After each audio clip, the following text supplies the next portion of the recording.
ماہ شوال کی فضیلت، ماہ شوال کی خصوصیات اور ماہ شوال کے 6 روزوں کا بیان۔ بسم اللہ الرحمن الرحیم۔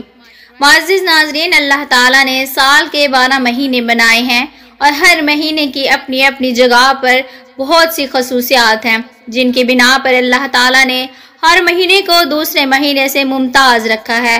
اسی طرح ماہ شوال کا مہینہ بھی بہت سی خصوصیات کا حامل ہے، جن کی وجہ سے یہ مہینہ دوسرے مہینوں سے ممتاز ہو جاتا ہے۔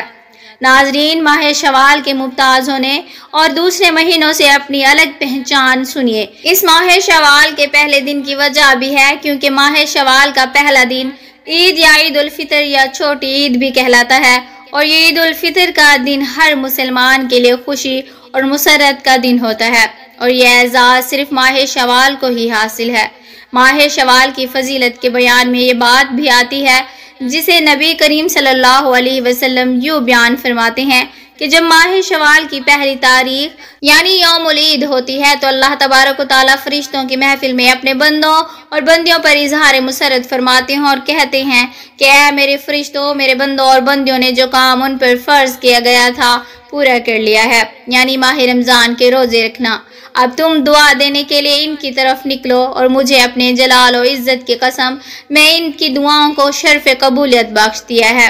پیارے ناظرین، اللہ تعالیٰ مزید فرماتا ہے اس وقت جب اس کے بندے نماز عید پڑھ کر اس کے حمد بیان کرتے ہیں، واپس لوٹ رہے ہوتے ہیں اپنے گھروں کو، اور اس حالت میں لوٹتے ہیں کہ اللہ جل شانہ فرماتے ہیں تمہاری مغفرت کر دی گئی ہے اور تمہارے گناہوں کو نیکیوں کے ساتھ تبدیل کر دیا گیا ہے، تو اللہ کے بندے اپنے گھروں کو مغفرت یافتہ ہو کر لوٹتے ہیں۔ اس ماہ شوال المکرم کی ایک خصوصیت یہ بھی ہے کہ ماہ شوال میں رمضان کے روزوں کے بعد اگر کوئی 6 روزے رکھ لے تو سنیے ایسے بندے مومن مرد یا عورت کے لیے کیا خوشخبری سنائی گئی ہے۔ ناظرین محترم، یاد رہے متعددہ حدیث ماہ شوال کے 6 روزوں کی فضیلت میں کتب احادیث میں موجود ہیں کہ رسول اللہ صلی اللہ علیہ وسلم نے ارشاد فرمایا۔ حضرت ابو ایوب انصاری رضی اللہ عنہ سے روایت ہے کہ جس شخص نے رمضان المبارک کے روزے رکھے پھر شوال کے 6 روزوں کو مکمل کیا تو گویا اس نے ساری عمر روزوں میں گزاری۔ دوسری حدیث میں ہے کہ جس شخص نے رمضان المبارک کے روزے رکھے پھر اس نے شوال کے 6 روزوں کی بھی تکمیل کی، گویا اس نے سارے سال کے روزے رکھے۔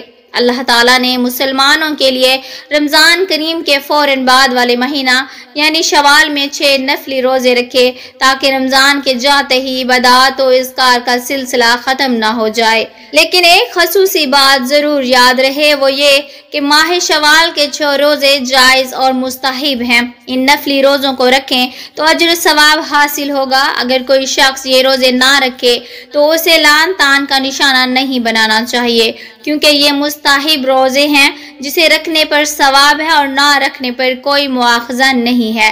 لہٰذا ہمیں اللہ کے اس فضل و کرم سے استفادہ کرنا چاہیے اور یہ سنہری موقع ہاتھ سے نہیں جانے دینا چاہیے۔ ایک مسلمان کا ہر عمل نبی کریم صلی اللہ علیہ وسلم کی تعلیمات اور ہدایات کے مطابق ہونا چاہیے۔ اگر کسی کے ذمہ رمضان کے روزے ہوں تو احتیاطاً پہلے ان روزوں کی قضا کی جائے، بعد میں شوال کے بقیہ دنوں میں ان 6 روزوں کو رکھا جائے۔ شوال کے یہ 6 روزے عید کے فوراً بعد رکھنا ضروری نہیں، بلکہ عید کے دن کے بعد جب بھی چاہیں رکھ سکتے ہیں۔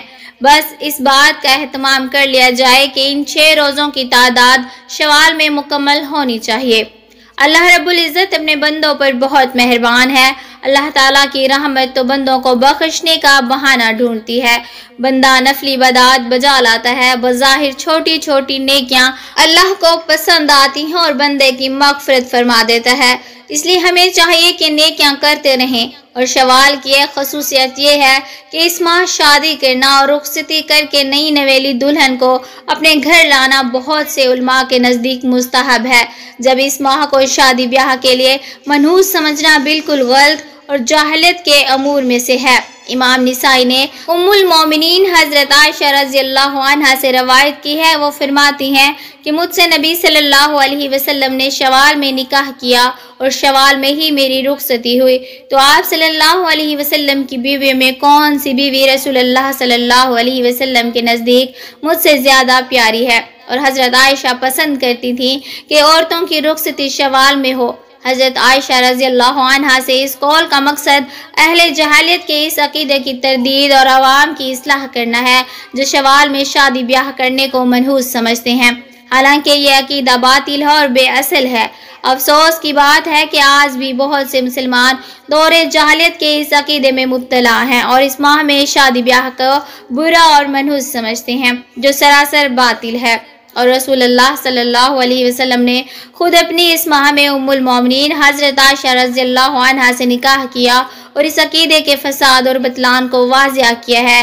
ام المومنین حضرت عائشہ رضی اللہ عنہا نے نہ صرف اس عقیدے کی تردید کرتی تھیں بلکہ اس میں شادی اور رخصتی ہونا مستحب قرار دیتی تھیں اور چاہتی تھیں کہ ان کے رشتہ دار کی خواتین کی شادی اسی ماہ میں ہو تاکہ اس عقیدے کا نام و نشان مٹ جائے اور لوگوں کو اس کے بطلان کے بارے میں یقین کامل حاصل ہو جائے۔ اللہ کریم کی بارگاہ میں دعا ہے کہ دین اسلام پر استقامت نصیب فرمائے اور ہمارے کبیرہ صغیرہ گناہ معاف فرمائے، آمین یا رب العالمین۔ معزز ناظرین، کامنٹ باکس میں اللہ کے 99 ناموں میں سے ایک نام ضرور ٹائپ کریں۔